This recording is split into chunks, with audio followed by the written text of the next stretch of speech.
Sheikh chilli और जादुई बकरी की मजेदार कहानी। शेख चिल्ली अपनी अनोखी हरकतों और सपनों के लिए पूरे गांव में मशहूर थे। कभी आसमान में महल बनाते तो कभी खेतों में खजाना ढूंढते। एक दिन सुबह सुबह वे हाट से होकर गुजर रहे थे। बाजार में तरह तरह की आवाजें गूंज रही थीं। कहीं सब्जियों की पुकार, कहीं ढोल की थाप और कहीं मोल भाव की झड़प। इसी शोरगुल के बीच उनकी नजर एक बूढ़े आदमी पर पड़ी जो अपनी बकरी बेचने आया था। बकरी काली सफेद धब्बेदार थी और उसकी आंखों में अजीब चमक थी। बूढ़ा उसे खूंटे से बांधकर ग्राहकों को पुकार रहा था, ले लो, दुनिया की सबसे अनोखी बकरी, खाने में कम, काम में ज्यादा। शेख चिल्ली उत्सुक हो गए। उन्होंने पूछा, बाबा इसमें अनोखा क्या है? बकरी तो सबके पास होती है। बूढ़ा मुस्कराया और बोला, अरे ये साधारण बकरी नहीं है। ये जिसको देखती है उसी के अनुसार आवाज निकालती है। अगर सामने वाला गुस्सैल है तो ये डर कर मैं करती है, और अगर सामने वाला खुश है तो हंसने जैसी आवाज निकालती है, मानो ये उसके दिल की हालत बता देती है। शेख चिल्ली की आंखें फैल गईं। मतलब ये भविष्यवाणी कर सकती है? बूढ़े ने सिर हिलाया। भविष्यवाणी नहीं, पर आदमी की नीयत और स्वभाव पहचान लेती है। गांव में बहुत काम आ सकती है। शेख चिल्ली तुरंत सोच में पड़ गए। अगर मेरे पास ऐसी बकरी हो जाए तो लोग मुझे बाबा मान लेंगे। मैं बकरी से सबका हाल बताऊंगा और फिर लोग मुझे दान देंगे।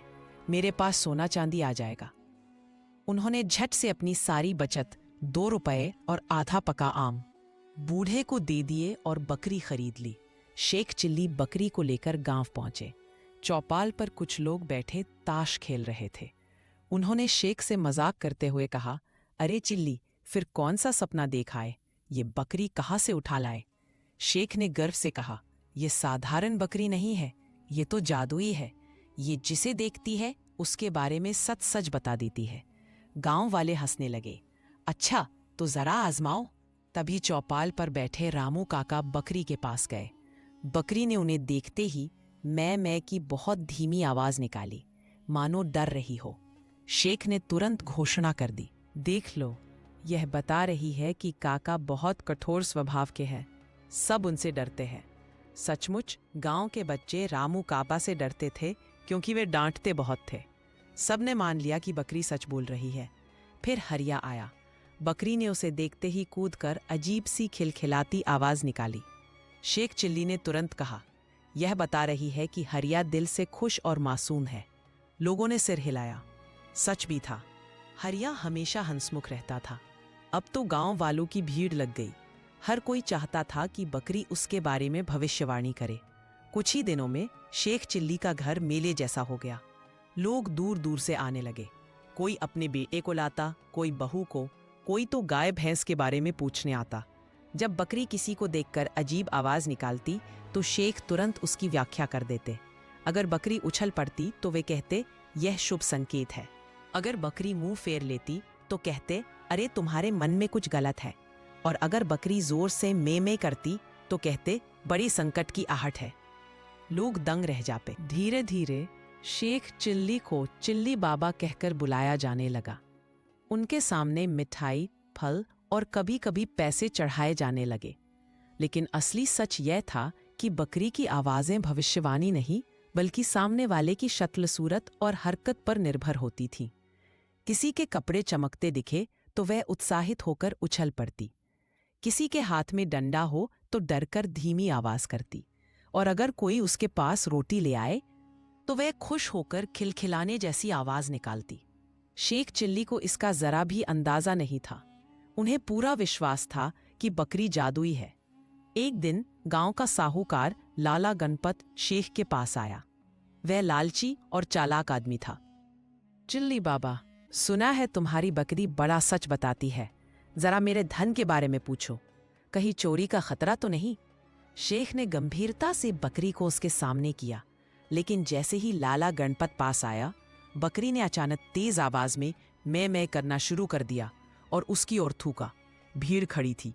शेख चिल्लाए, अरे देखो, ये कह रही है कि तुम्हारे धन में गड़बड़ है। चोरी तो हुई ही है, शायद खुद तुम्हारी नीयत ही साफ नहीं है। लोग चौंक गए। सबको मालूम था कि लाला गणपत ब्याज पर लोगों से पैसे वसूलता है और चोरी छुपे धंधे करता है। भीड़ ने उसकी हंसी उड़ा दी। लाला शर्मिंदा हो गया और गुस्से में बोला, ये सब झूठ है, तुम्हारी बकरी को मैं सबक सिखाऊंगा। उस रात लाला गणपत चोरी छुपे शेख के आंगन में आया और बकरी को चुरा ले गया। उसमें सोचा, कल देखता हूं ये कैसे भविष्यवाणी करती है। अगले दिन वह बकरी को अपने घर बांधकर तरह तरह के कपड़े पहनकर उसके सामने जाता। कभी टोपी लगाता, कभी छड़ी उठाता, कभी रोटी दिखाता। बकरी हर बार अलग आवाज निकालती। लाला ने हंसते हुए कहा, अरे ये तो बस खाने पीने और डर धम के हिसाब से आवाज बदलती है, इसमें कोई जादू नहीं। वो तुरंत चौपाल पहुंच गया और सबको बता दिया कि शेख चिल्ली लोगों को मूर्ख बना रहे हैं। गांव वाले शेख चिल्ली के घर दौड़े। चिल्ली, सच सच बताओ, ये बकरी सचमुच जादुई है या धोखा? शेख चिल्ली मासूमियत से बोले, मैं तो यही समझा था कि ये जादुई है। मैंने कभी झूठ नहीं बोला। बकरी जैसी आवाज निकालती थी वैसा ही सबको बता देता था। लोगों ने हंसते हुए कहा, तुम्हारी मासूमियत ही तुम्हें धोखेबाज बना देती है। अच्छा हुआ लाला ने राज खोल दिया, वरना तुम तो बाबा बन जाते। सब हंसते हंसते लौट गए। अब शेख चिल्ली फिर से अपनी पुरानी हालत में आ गए। खाली जेब, खाली आंगन। बकरी दी लाला ने लौटा दी, क्योंकि उसे समझ आ गया कि ये साधारण जानवर है। लेकिन शेख चिल्ली दुखी नहीं हुए। उन्होंने बकरी को गले लगाते हुए कहा, कोई बात नहीं मेरी प्यारी, तू जादुई न सही पर मेरी दोस्त तो है, और जब तक तेरे पास है मुझे अकेलापन नहीं लगेगा। गांव वाले दूर से ये दृश्य देख मुस्कराने लगे। सचमुच चिल्ली अजीब है। सपना चाहे टूट जाए पर उसका दिल कभी छोटा नहीं होता। गांव में यह बात फैल